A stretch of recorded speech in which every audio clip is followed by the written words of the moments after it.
Alright, well you would have seen some time lapse. Hopefully, assuming it came out, I've already posted some time lapse of the shaper running. And what I was doing was squaring up new jaws for in the steady rest here. So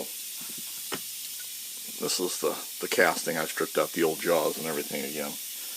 And these are going to be the new jaws.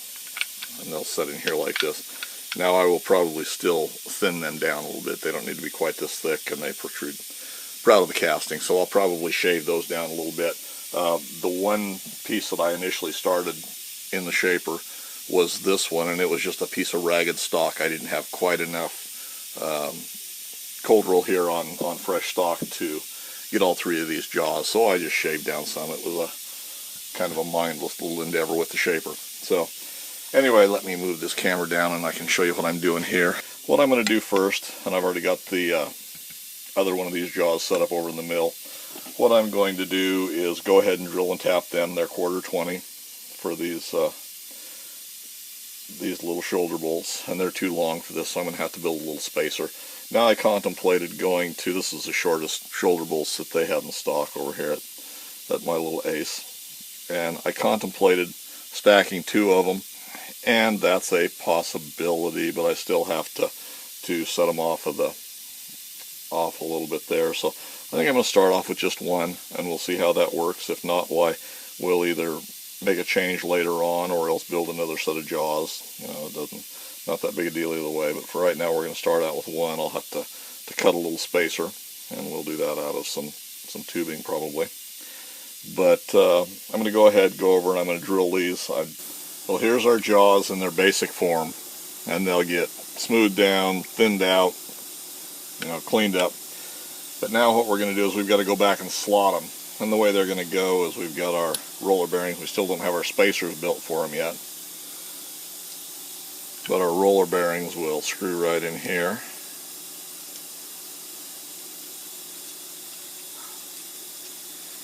And with a spacer to hold them out like that. And then they'll set in there, and that will be our adjustment. So now we'll just go back over to the mill, and we're just going to slot those with a 3/8 end mill. And that's the way they'll go together. Slot them clear up the center. So what I'll do is I'll go back, I'll install all 3 of these rollers, and we'll see how far we need to slide inward with them, because that's all the farther we're going to need to slot them. And we'll take our center hole just about there. We're going to slot quite that far.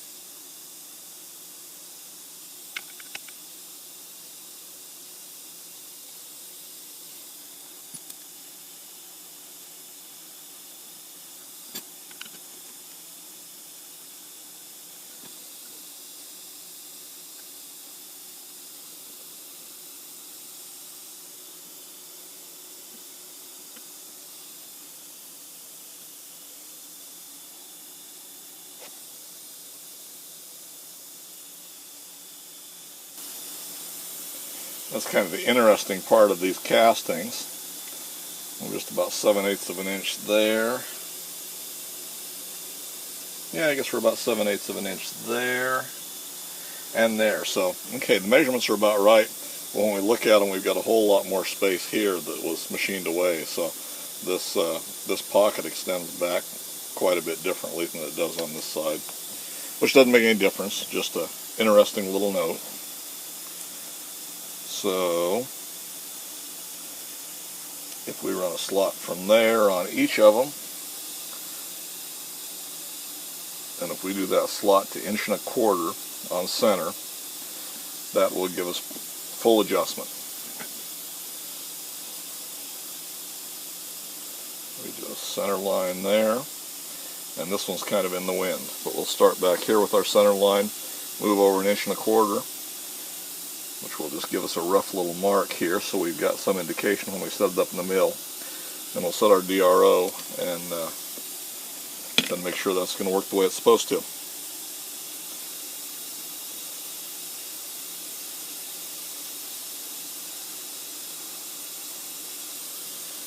what I'll probably do is I'll set those up, and probably be easiest just to drill a hole at each end, and then we'll connect them, or a series of holes, and then we'll connect them with a 3/8 end mill.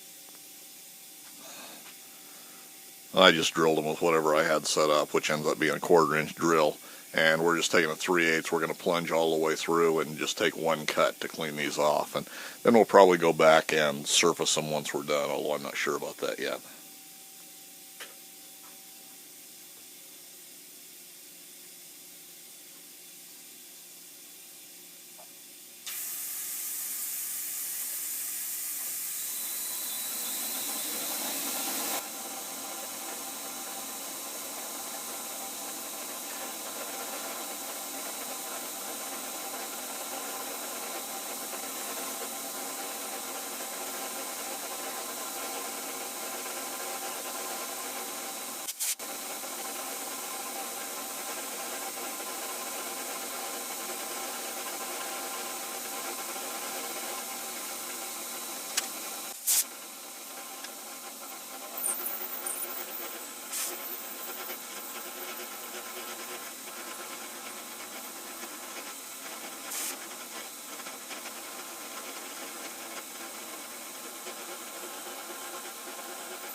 There's a cut for those. I've got one more to do, and that's why the machine was dirty. I got a comment the other day about I needed to clean my machines. Well, this is a working shop, so a lot of times machines are dirty, and this was, when I started machining this one, this was not first operation. We'd already done quite a bit of machining on this mill for the day. So anyway, there's the first cut. We're going to go ahead, we'll cut the second one, and then I think we'll probably come back and put a steel insert in the Superfly and set it up in here, and I think we'll face off both sides of these just a little bit. The amount's not important. We're just doing cleanup more than anything else. So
alright, there's the finish we're getting off of this.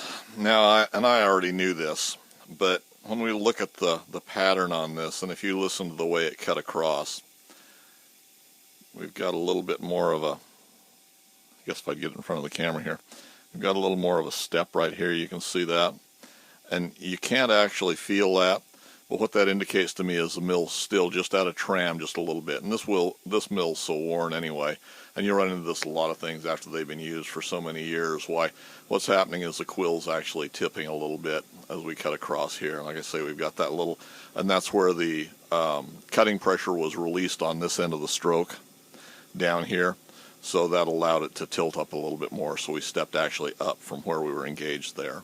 So not a big deal for this application, and for most things that I do, this is just fine. But it's just something else you can keep an eye on your mill and see what it does. So I'm going to go ahead. I'm going to run the other 3 parts through, or the other 2 parts through, the other 2 fingers, and I'm going to flip them over and do the other side. And then we're just going to clean them up a little bit and get that mill scale off of the sides of them. So save a little bit of finish work later on down the road.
Alright, well, we've just about got this project finished up.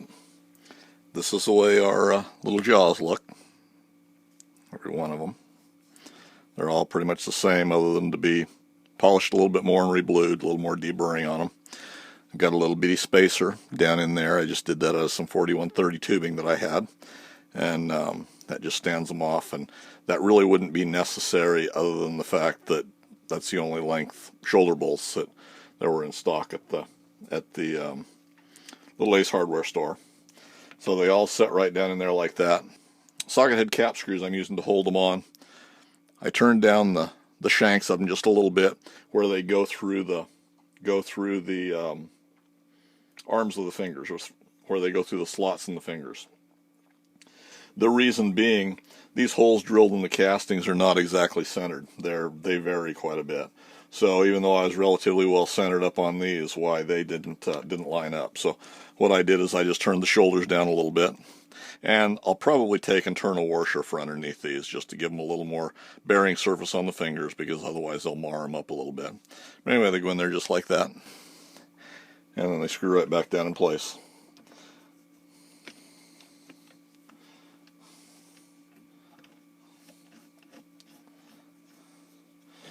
And you can lock them in place.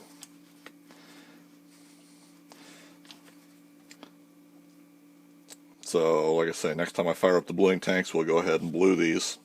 And the clamp for on the bottom was a welded up assembly. I went ahead and I previously powder coated it. I'm probably going to build a new one out of a piece of steel, and then we'll fix the bolt in the side so it doesn't flop all over and everything. But we'll align that, and if I do that, why, that'll be one more part for this this project. Otherwise, this is pretty well done. Like I say, that's going to work well. We've got our adjustments on our adjustment screws, just like they were originally from the factory. And I prefer a roller finger for most of the things that I do. That works just fine, and I think these will work well. Anyway, there's another one. This is kind of like the chuck. We won't Won't blue these up until we start the bluing tank, and then I'll show you a picture in a shop talk or something like that. But otherwise, other than the bottom clamp, why, this is another project that's done and ready to move on. So hopefully you found something a little bit interesting there. And if you haven't already, I'd appreciate it if you'd hit that subscribe button if you find this interesting. And any comments or suggestions, leave them in the comment section for me below. And as always, thanks for taking the time to watch.